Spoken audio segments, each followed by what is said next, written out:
Capítulo 7. La ascensión de Gismarián. Gismarián era un miembro de nuestra comunidad que había estado conmigo en Egipto y me había acompañado en el barco de regreso al Monte Carmelo desde Alejandría. Como ya he dicho, era una de mis descendientes por parte de mi hija Auriana y había logrado dominar los secretos de la regeneración celular. En vidas anteriores, su alma había sido preparada por la hermandad para dar ejemplo del nacimiento virginal y la inmortalidad física. En la antigua Lemuria se había guardado en la escuela de misterio de Nacaal, y en tiempos más recientes se había encarnado como Tillé, la hija de José el israelita, que fue vendido como esclavo en Egipto. Aunque su identidad se ha ocultado en tu Biblia, Tillé se convirtió en la reina de Amenhotep III. La reina Tillé fusionó los linajes reales de Egipto con los de los antiguos hebreos, dando a luz varios hijos, incluyendo Amenhotep IV y después llamado Akenatón. La reina Tillé fue conocida por unificar el panteón egipcio de dioses y diosas en un dios único. Así fue como, a través de la influencia de su madre, Akenatón introdujo el monoteísmo entre el sacerdocio egipcio, que se resistió y lo dominó rey hereje, y más tarde trató de erradicar cualquier rastro de su reinado revolucionario. Tillé también jugó un papel decisivo en la escuela de misterio de su hijo, donde se enseñaba la inmortalidad y la ascensión, aunque ese papel no haya sido reconocido. Gismarián llevaba la energía que más tarde se encarnaría como la Madre Divina. A través de su elección de contemplar su iniciación en esta vida, estaba preparada para desempeñar el papel de María, a quien tu iglesia llama la Virgen Madre. Siempre conocí a Gismarián como un ser incansable y tan dedicado a la ascensión de la humanidad que no había nada que pudiera desenfocarla de su propósito. Estaba iluminada en mente y cuerpo. En efecto, no exagero al decir que ella era la divinidad madre encarnada. Además, era humilde y sin ninguna pretensión, siempre preguntando qué podía hacer por los demás. Simple en sus formas y completamente empática, era consciente de todos los matices de energía que pasaban a través y alrededor de ella. Gismarián y yo oramos, hablamos y caminamos juntas en el santuario y las laderas verdes del Carmelo. Durante nuestras meditaciones se nos revelaron gradualmente los detalles específicos del plan divino. Como consecuencia, las dos acordamos permitir que su esencia entrara en mi vientre en el momento apropiado. En ese momento yo sería su madre de nuevo, como había sucedido a menudo a través de los ciclos del tiempo. Habíamos interpretado los papeles de madre e hija, sosteniendo la copa del grial de la Madre Divina, como nuestro servicio a la humanidad. Sin embargo, aún no era el momento apropiado. Quedaba mucho trabajo por hacer para preparar el camino de su regreso a la carne. Tanto Gismarián como yo éramos sumas sacerdotisas de nuestra orden sagrada y estábamos bien familiarizadas con los procesos de la inmortalidad física. Por lo tanto, cuando me llegó el momento de asumir las funciones de supervisora principal de nuestra comunidad de seña y la escuela de misterio, todos entendieron que ella se convertiría en una de mis principales ayudantes. Era en verdad mi más querida amiga y compañera, y durante los muchos años que servimos juntas en el Monte Carmelo, nuestra relación siguió creciendo. Con el paso de los años, Gismarián y yo hablamos de cómo se llevaría a cabo su transición del plano terrenal. Durante muchos años habíamos estado practicando la alquimia interna para que la conciencia de nuestros cuerpos sutiles de energía estuviera bien fortalecida. Sabíamos que la conciencia podía sobrevivir la disolución del cuerpo físico y que todos los recuerdos de nuestra experiencia en el plano terrenal pasarían sin obstáculos a los planos espirituales. La diferencia entre la mayoría de las personas que pasan a través de la muerte y los iniciados, como Gismarián y yo, es que nosotros sabemos cómo permanecer conscientes mientras morimos en lugar de dormirnos. También conocemos los procesos que nos permiten elegir entre dejar aquí abajo nuestro cuerpo físico o ascender nuestros cuerpos físicos a una dimensión superior. De cualquier manera, estamos al servicio de la vida. Si la elección es desligar conscientemente nuestro cuerpo de luz del enfoque físico, los elementos físicos que se dejan atrás quedan cargados con estados elevados de conciencia ascendida. Nuestros cuerpos enterrados seguirán irradiando bendiciones benévolas a la Madre Tierra para ayudar a su ascensión final. Si la elección es ascender nuestros cuerpos físicos, podemos aumentar la frecuencia de los elementos físicos de tal manera que desaparecemos del plano terrenal y por tanto los elementos físicos de la Tierra ascienden al otro lado del velo. Pasar conscientemente a través de la muerte no es para permanecer identificado con un cuerpo. Sabemos que somos mucho más que un cuerpo.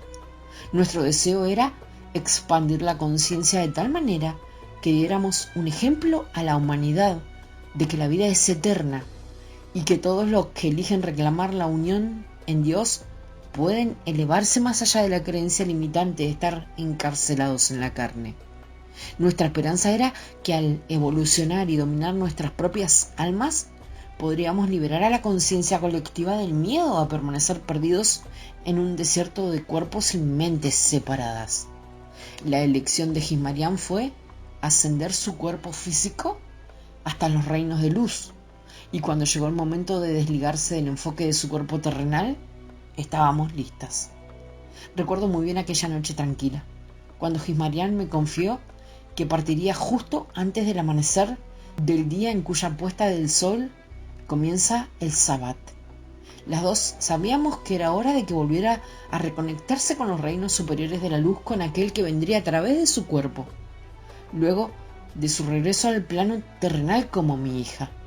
Gismarian, según se le había indicado en su interior, iría al lugar cerca de la cima del monte Carmelo, donde muchos siglos antes el profeta Elías había postrado su cabeza en el suelo después de construir un altar de 12 piedras en el nombre del Señor.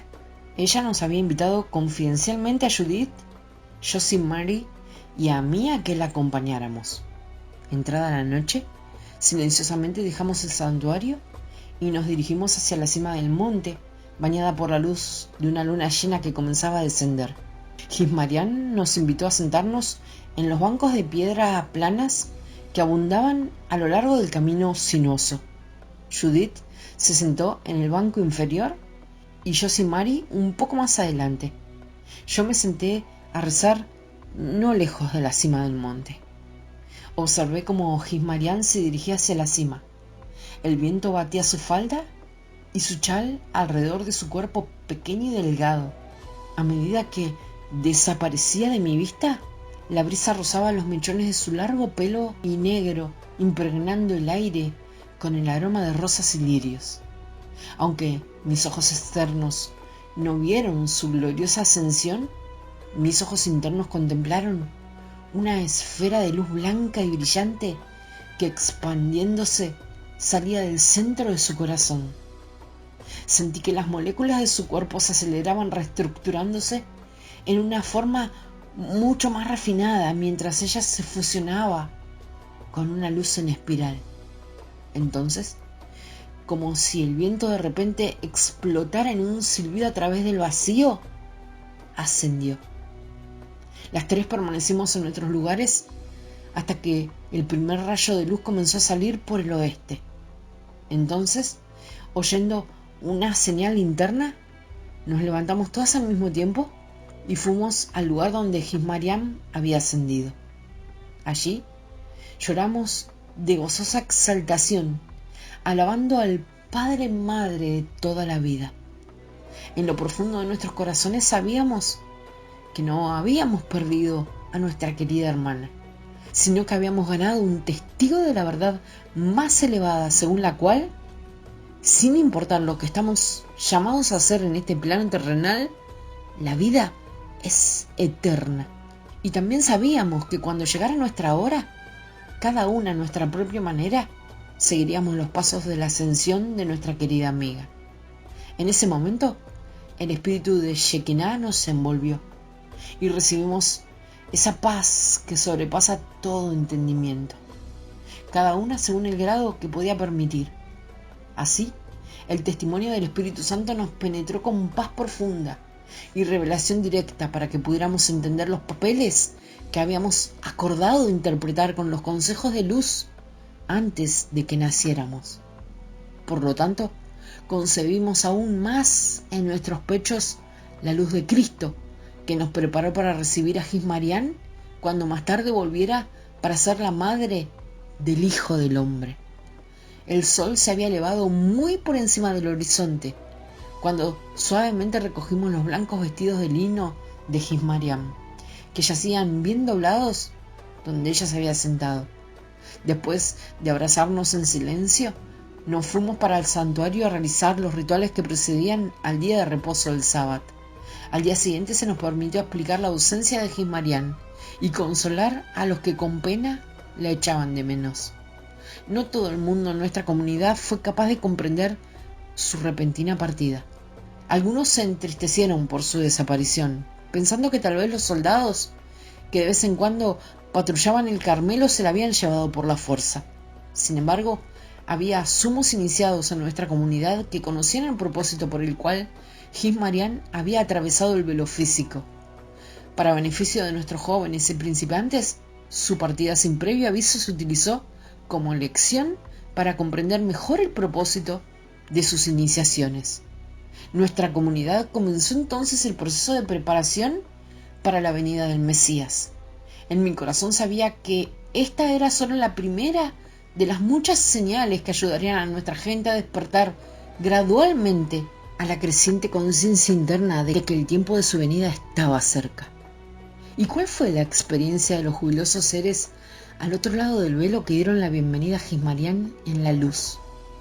Cuando miré con mis ojos internos, vi legiones de ángeles recogiéndola en sus brazos.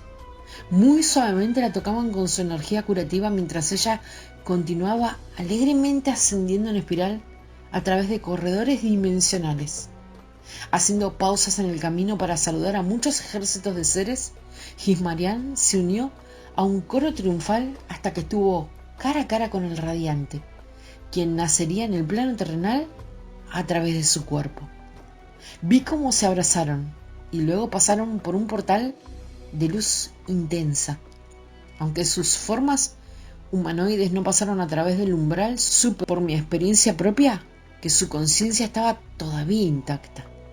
Internamente los percibí estando de pie ante los consejos de luz para informar, recibir consejo y comenzar el siguiente nivel de preparación en los misterios de Cristo.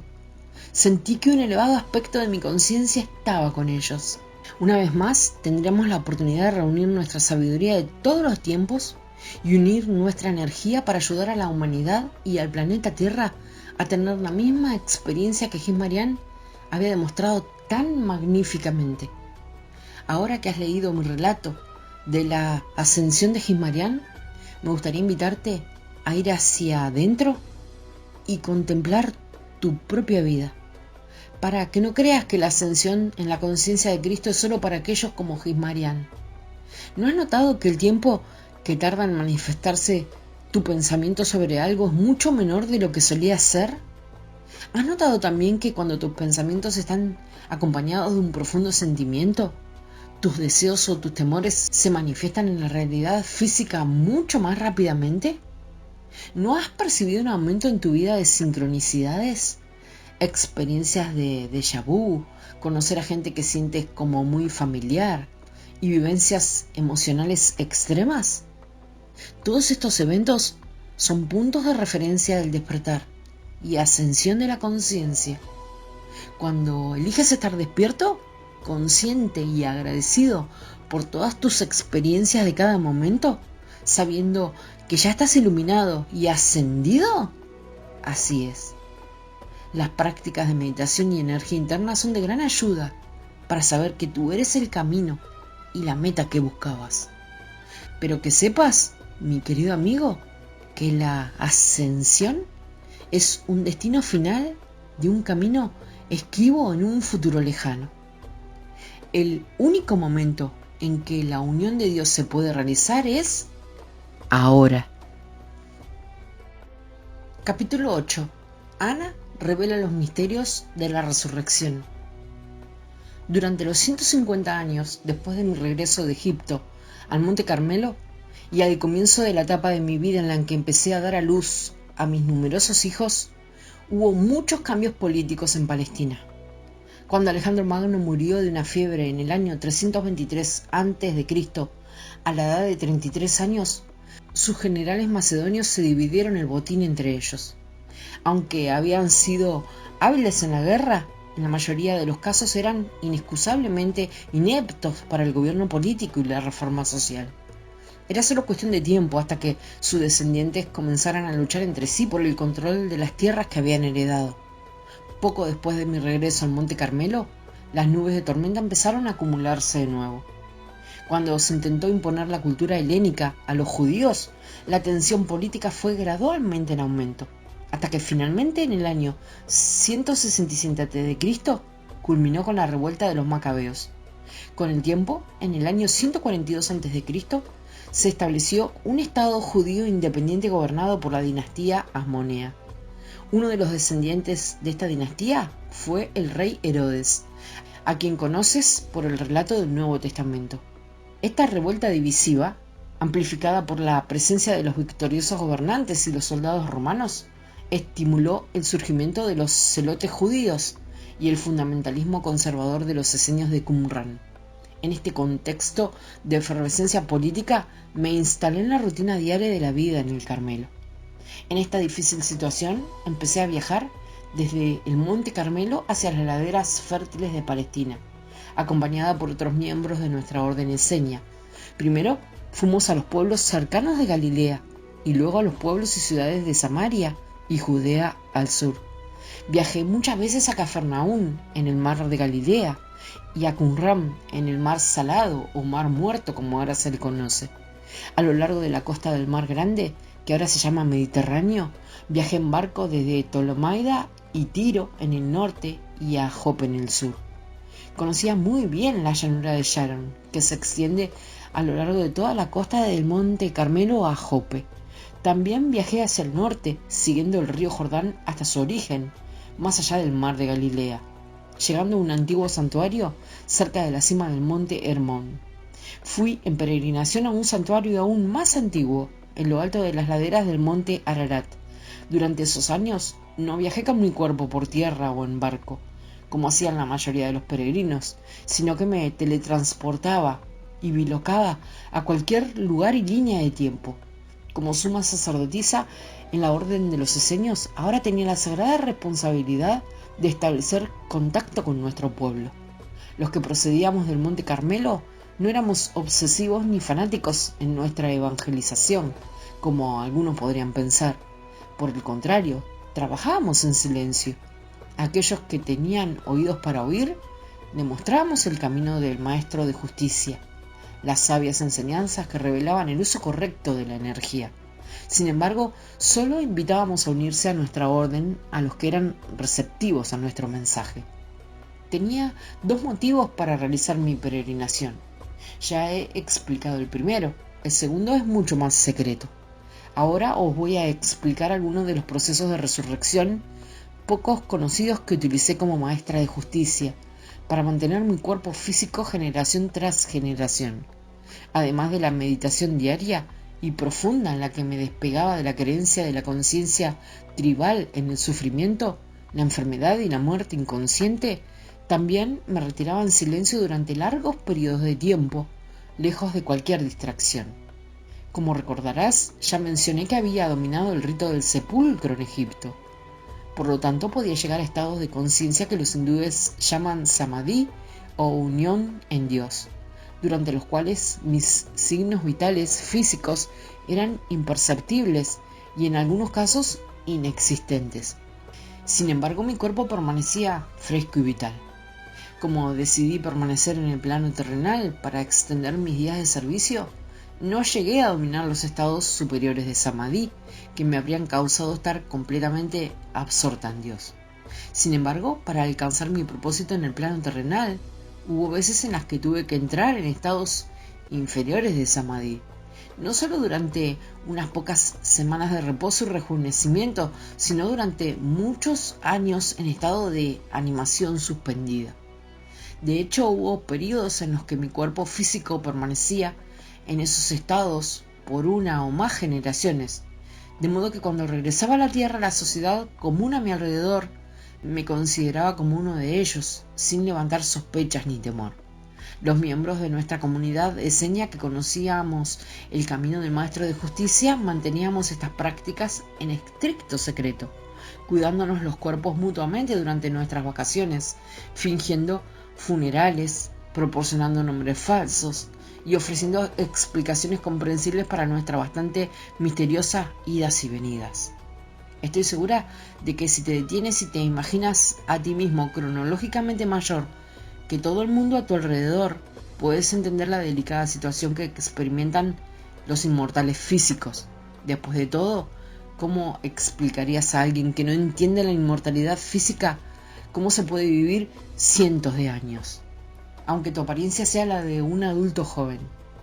¿Admitirías abiertamente que eres el antepasado de cientos de descendientes, la mayoría de los cuales han muerto y algunos de los cuales aparentan ser mayor que tú?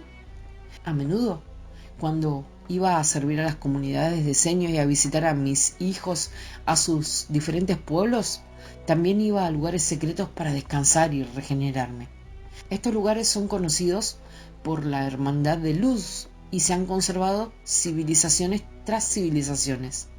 Están siempre protegidos de los no iniciados, el buscador curioso, ingenuo o los ladrones y saqueadores. Había 3 santuarios principales a los que acudía para mi regeneración celular. El que más frecuentaba estaba en cuevas cerca de Qumran y el monte Hermón.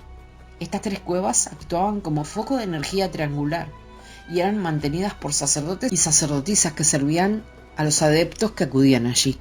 Dentro de esas cuevas había sepulcros de piedras tallados con las dimensiones precisas, inscritos con recetas mágicas y antídotos para sustentar la vida, y llenos de una especie de plasma viviente con conciencia de líquido amniótico. Cada vez que deseaba descansar y regenerarme, pasaba por un periodo de purificación y ayuno prolongado, acompañado de una profunda meditación. Cuando sentía que era hora de estar lejos por un tiempo, estaba preparada para el rito completo del sepulcro. Seguramente te preguntarás por qué un alma tan evolucionada como la mía optaba por someterse a los rigores del rito del sepulcro y a los peligros potenciales de permanecer en animación suspendida. Mis razones para ello eran múltiples. En primer lugar, me sentía profundamente llamada en mi interior a recordar cómo preservar y resucitar un cuerpo físico durante periodos cortos y largos. Más tarde entendí que necesitaba dominar esta técnica para poder enseñarle a mi nieto, a quien tú llamas Jesús, cómo resucitar su cuerpo. En segundo lugar, yo personalmente prefería mantener mi cuerpo físico por tanto tiempo como sirviera a los propósitos de mi alma, en lugar de pasar por los rigores del canal del parto y de la infancia, o entrar en un cuerpo otra vez. Mi deseo era dominar las leyes del plano físico y la inmortalidad espiritual, permanecer al servicio de la humanidad con una apariencia normal, y luego, cuando mi alma hubiera logrado todo lo que había venido a hacer, finalmente ascender. Mis pocas experiencias con seres ascendidos me indicaban que sus visitas a la densidad del plano terrenal eran poco frecuentes, y cuando venían para ayudar a la humanidad era por periodos de tiempos cortos. Llegado el momento, aparecer y desaparecer como maestra ascendida también sería una opción, pero por ahora deseaba quedarme cerca de la humanidad y la Madre Tierra por tanto tiempo como fuera guiada a ello. Después de pasar por las correspondientes fases de purificación del rito del sepulcro, entraba en un profundo estado mental alterado. Cuando llegaba al estado en el que mi cuerpo se quedaba dormido y mi conciencia se identificaba totalmente con mis cuerpos de luz más elevados, envolvían en paños mi cuerpo físico o Ka'at previamente ungido. Estos paños son similares a las mortajas de algodón y lino que se utilizan en la momificación. Los paños estaban saturados con aceites esenciales que preservaban y regeneraban los tejidos. Si el proceso de regeneración era relativamente breve, colocaban mi cuerpo amortajado encima del sepulcro o en su interior, sin cubrirlo con la tapa. En tales circunstancias mi cara permanecía expuesta, a excepción de un ligero paño, que ondeaba con mi aliento cuando regresaba, indicándole al sacerdote o a sacerdotisa asistente que mi cuerpo se estaba animando. Si tenía que estar ausente durante varios meses o varios años, todo mi cuerpo era cuidadosamente envuelto y colocado en el interior del sepulcro, al que se había añadido un nutriente similar al líquido amniótico o un agua molecularmente reestructurada que facilitaba un estado de suspensión o antigravidad. Los sacerdotes y las sacerdotisas asistentes sellaban herméticamente la tapa del sarcófago una vez que había sido levitada a su posición exacta. Así era como todos los elementos del rito del sepulcro sucedían en completa sinergia. A veces aparecía en mi cuerpo K, doble etérico, en la cueva y permanecía cerca de mi cuerpo físico o Kat para apoyar su regeneración. En esos momentos mi cuerpo era muy visible para aquellos que custodiaban el sepulcro, de modo que nos comunicábamos y le dábamos a mi cuerpo físico la energía curativa adecuada que pudiera necesitar. La mayoría de las veces mi conciencia estaba en otro lugar, incluso visitando otros planetas. Me gustaba especialmente ir a los templos de curación de Hathor en Venus y continuar mis estudios en las universidades espirituales superiores, ubicadas en las Pléyades y en Sirio B. Allí fui preparada para mi papel de ser la madre de María y la abuela de aquel que demostraría públicamente el camino del Maestro de Justicia, el camino de un Cristo. Cuando era el momento de regresar al plano terrenal, hacía notar mi presencia a un sacerdote o sacerdotisa supervisor que me asistía en el reingreso completo a mi cuerpo físico. El cordón de plata o canal secreto que siempre me mantenía conectado a todos mis cuerpos estaba cargado con fuerza vital y entonces regresaba en forma de espiral, casi de la misma manera que había salido. Rompían el sello y me sacaban del sepulcro, me desenvolvían de los paños, me bañaban y me alimentaban con líquidos. Por lo general necesitaba varios días, a veces semanas, para recuperar plenamente mis facultades físicas. Todas estas experiencias ayudaron a mi alma a evolucionar y prepararme para mi próximo trabajo en el plano terrenal. Puedes pensar que te estoy contando un cuento de hadas o quizás de ciencia ficción.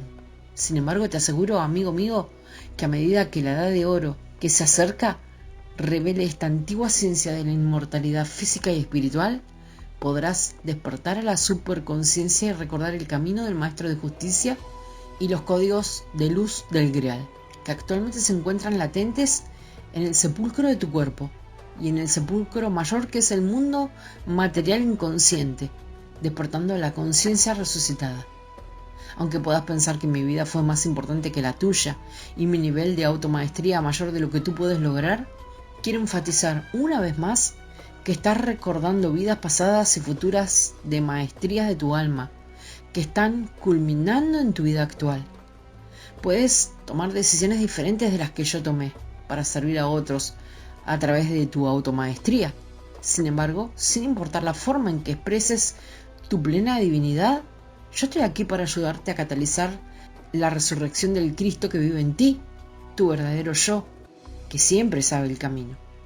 Como ves, conocía muy bien el proceso iniciático de crucificar mi identidad separada como cuerpo físico y ego, lo cual consistía en poner a descansar esa pequeña identidad y resucitar mi vasta conciencia que está siempre en unión con mi Creador. Aquellos que tratan de controlar a las masas a través del miedo os han hecho creer que la iniciación de la crucifixión o expiación para ser uno con Dios requiere sufrimiento y sacrificio de sangre. Te aseguro que solo hay sufrimiento cuando el yo separado se resiste a ser uno con Dios. Cuando nos damos cuenta de que Dios, Diosa, es la fuente del amor, el único sacrificio necesario es la voluntad de abandonar nuestro arrogante sentido de separación para que el amor pueda predominar. Durante muchos años practiqué el rito del sepulcro. Con el paso del tiempo y el aumento de mi maestría, tuve la oportunidad de iniciar a otros en los misterios de la iniciación de la crucifixión y la resurrección. Gradualmente comprendí más claramente mi misión de preparar el camino para aquel que estaba a punto de llegar. También me di cuenta de que todas mis experiencias servían un propósito mayor. pero primero tenía que entrar en escena todos los personajes que habían aceptado desempeñar sus papeles secundarios. Y así fue que atravesé el umbral del celibato para experimentar el amor compasivo y más expandido que pueda derivarse de una relación y una maternidad sagradas y conscientes.